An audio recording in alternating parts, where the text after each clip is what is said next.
अध्याय 227 रैंक -2 ओझा aspera veins. लेकिन ये सच नहीं था।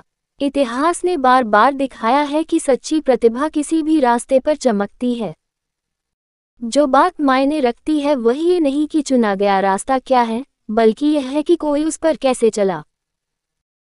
सिर्फ इसलिए कि किसी में आध्यात्मिक ओझा बनने की क्षमता है, अगर उनमें दृढ़ रहने और मजबूत होने की इच्छाशक्ति की कमी है तो वे कहीं नहीं पहुंचेंगे। प्रतिभा होना और उसका उपयोग करना दो अलग चीजें थीं। अब ओलिवर के पास महान एस्पेरा प्रतिभा थी। नादिया उच्च आध्यात्मिक ओझा क्षमता के साथ पैदा हुई थी, इसलिए स्वाभाविक रूप से ओलिवर ने और भी अधिक प्रतिभा प्राप्त की थी। लेकिन एक ही रास्ता, जब मैं दोनों का अनुसरण कर सकता हूं तो एक के लिए समझौता क्यों करूं? उसने सोचा। महत्वाकांक्षा की एक झलक उसकी आंखों में चमक रही थी। यदि उसे अपनी वर्तमान स्थिति का वर्णन करना हो तो वह भौतिक की तुलना में आध्यात्मिक मार्ग के लिए अधिक उपयुक्त था। फिर भी वह इसे अपने तक सीमित नहीं होने देगा। जब वह दोनों में महारत हासिल कर सकता है तो चयन क्यों करें? वह जानबूझकर मुस्कुराया। उपन्यास के ज्ञान से उन्हें पता चला कि दोनों रास्तों पर एक साथ चलना संभव है। ये बहुत कम लोगों को पता था कि कोई व्यक्ति शारीरिक और आध्यात्मिक दोनों तरह से ओझा हो सकता है। हालांकि यह कुलों के लिए कोई बड़ा रहस्य नहीं था, फिर भी इसे हासिल करना आसान नहीं था। केवल उन लोगों ने ही इसका प्रयास किया जिनके पास पर्याप्त समय और प्रयास था। यह अत्यधिक मांग वाला और समय लेने वाला था। अधिकांश ओझा ऐसी विलासिता बर्दाश्त नहीं कर सकते थे। उन्हें जल्दी से चयन करना था और खुद को पूरी तरह से एक ही रास्ते पर समर्पित करना था। संघ ने दोहरे पथ प्रशिक्षण को हतोत्साहित करते हुए एकल पथ विशेषज्ञता को भारी बढ़ावा दिया। मानवता लगातार राक्षसों के साथ युद्ध में थी और जितने अधिक ओझा वे तैयार कर सके उतना बेहतर था। यदि हर कोई दोनों रास्तों पर चलने की कोशिश करेगा तो इसका युद्ध क्षेत्र की तैयारी पर बहुत प्रभाव पड़ेगा। एक व्यावहारिक विकल्प ओलिवर जानता था, लेकिन ऐसा नहीं जो उसकी योजनाओं के अनुकूल हो। हर कोई ताकतवर बनना चाहता था, खासकर ओझा, जिनके पास अपने साथियों में सर्वश्रेष्ठ बनने के अपने कारण थे। यदि उनके पास साधन और ज्ञान हो तो भौतिक और आध्यात्मिक दोनों प्रकार के ओझा होने से निस्संदेह उन्हें बढ़त मिलेगी। लालच को हावी होने से रोकने के लिए संघ ने भूत भगाने की दोनों श्रेणियों के लिए उचित मार्ग और भूत भगाने की तकनीकों को लोकप्रिय बनाया। ये पूरी तरह से अधिक ओझाओं की भर्ती के लिए नहीं किया गया था, बल्कि इसलिए भी किया गया था क्योंकि नौसिखियों के पास ज्ञान की कमी थी।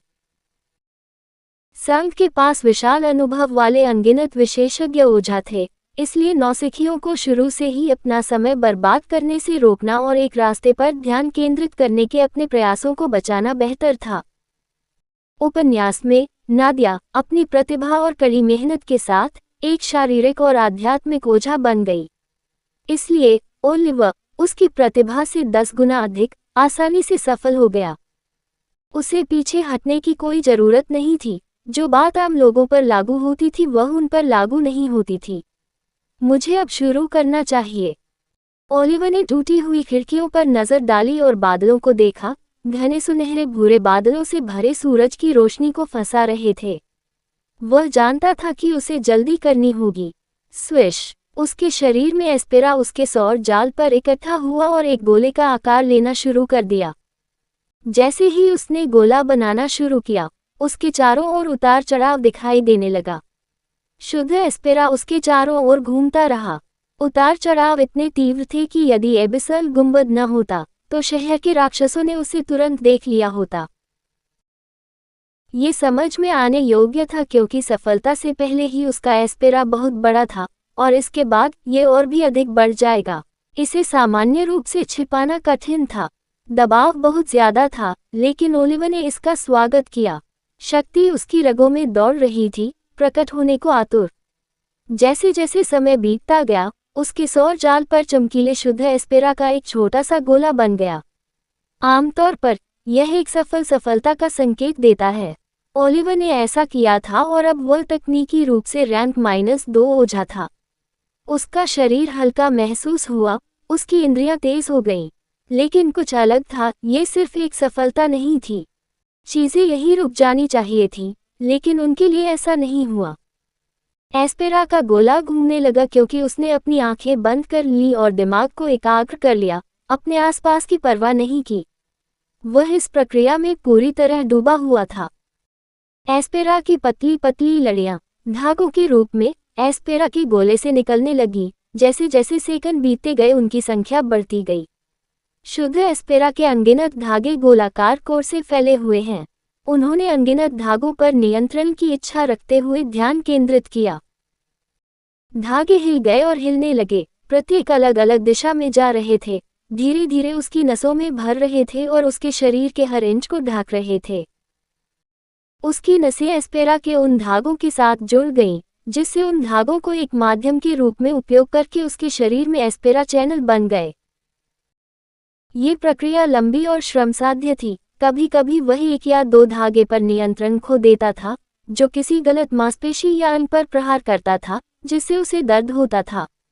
घंटों बीत गए क्योंकि ओलिवर एकाग्र रहा और अपनी ध्यान मुद्रा से नहीं हिला। उसकी किस्मत बहुत अच्छी थी क्योंकि कोई परेशानी नहीं हुई और पूरी प्रक्रिया सुचारू रही। आखिरकार आधे दिन के बाद उसने अपनी आंखें खोली और उसके होठों से एक धुंधली सांस निकली। उसकी त्वचा में एक खास चमक थी जो पहले नहीं थी। उसके बाल चमकीले लग रहे थे और उसकी विशेषताएं अधिक स्पष्ट दिखाई दे रही थीं। मैंने ये किया, वह अपने शरीर की जांच करते हुए अपने कपड़ों को थोड़ा सा झाड़ते हुए खड़ा हो गया। वह रैंक 2 तक पहुंच गया था और अपने अंदर एक अशांत शक्ति का प्रवाह महसूस कर सकता था।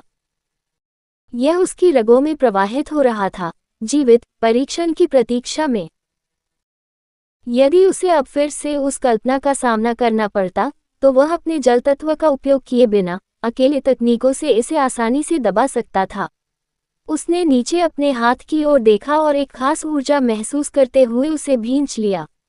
उन्होंने एस्पेरा चैनल भी सफलतापूर्वक बनाया था। किसी को ये जानना होगा कि शारीरिक भूख भगाने की राह पर पहली बार आने वालों के लिए एस्पेरा चैनल बनाने के लिए क्षेत्र के वरिष्ठों के मार्गदर्शन की आवश्यकता होती है। एस्पेरा चैनल बनाना एक अत्यंत महत्वपूर्ण प्रक्रिया थी, क्योंकि इसने एक शारीरिक ओझा की नींव रखी थी। अगर अनगिनत चैनलों में से एक भी गलती से गलत तरीके से संभाला गया, तो न केवल ओझा का जीवन खतरे में पड़ जाएगा, बल्कि भविष्य में विस्फोट होने की भी संभावना थी, जो अनिवार्य रूप से ओझा की क्षमता को नुकसान पहुंचाएगा। आखिरकार यह एक ओझा के जीवन की बुनियाद थी। इसे अत्यधिक सावधानी से करना था। तो क्या ओलिवर ने लापरवाही बरती क्योंकि उसके पास समय नहीं था? जवाब था नहीं। कहानी खत्म। अलविदा।